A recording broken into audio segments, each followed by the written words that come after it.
नासिन फ़कीराबाद जो ॻोठ सांवल वारो टांवरी जे हिन जदीद दौर में भी बुनियादी सहूलतुनि खां महरूम है। ॻोठ में पीअण जो पानी न हुअण करे इलाइक़े वासी सख्त परेशान आहिनि।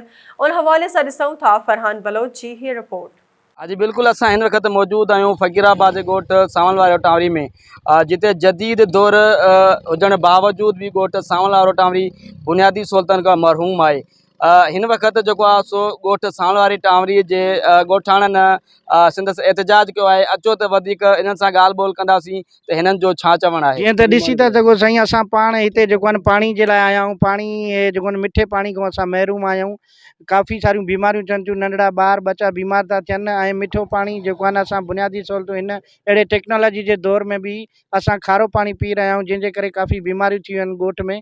असां 4 किलोमीटर हर रोज़ सुबुह जो ऐं शाम जो अचूं था पिया, मंझंदि जो।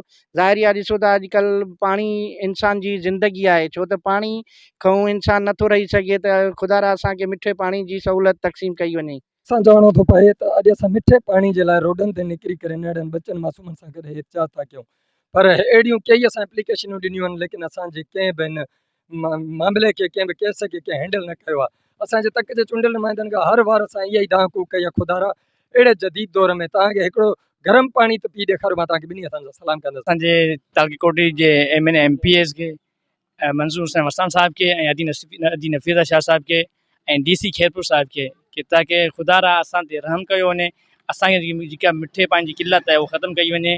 तक़रीबन महिरबानी करे असांखे वाटर सप्लाई ॾिनी वञे, ताकि असां हिन जदीद दौर में अहिड़े मिठे पाणी खे महरूम न थी सघूं। तव्हां एहतजाज कंदड़नि जूं ॻाल्हियूं ॿुधियूं त उन्हनि जो मंज़ूर वसाण ऐं मुनवर वसाण ऐं DC खैरपुर ऐं सिंध हुकूमत खां इहो ई मुतालबो हुयो त हिन जदीद दौर में भी असां पाणी जहिड़ी नेमत खां महरूम आहियूं ऐं सिंधस जो इहो ई मुतालबो आहे त ख़ुदा जल्द खां जल्द ॻोठ सांवल वारो टांवरी खे वाटर सप्लाई, मिठे पाणी जी वाटर सप्लाई ॾिनी वञे, जीअं असांजी बेचैनी ख़त्म थी सघे। जी।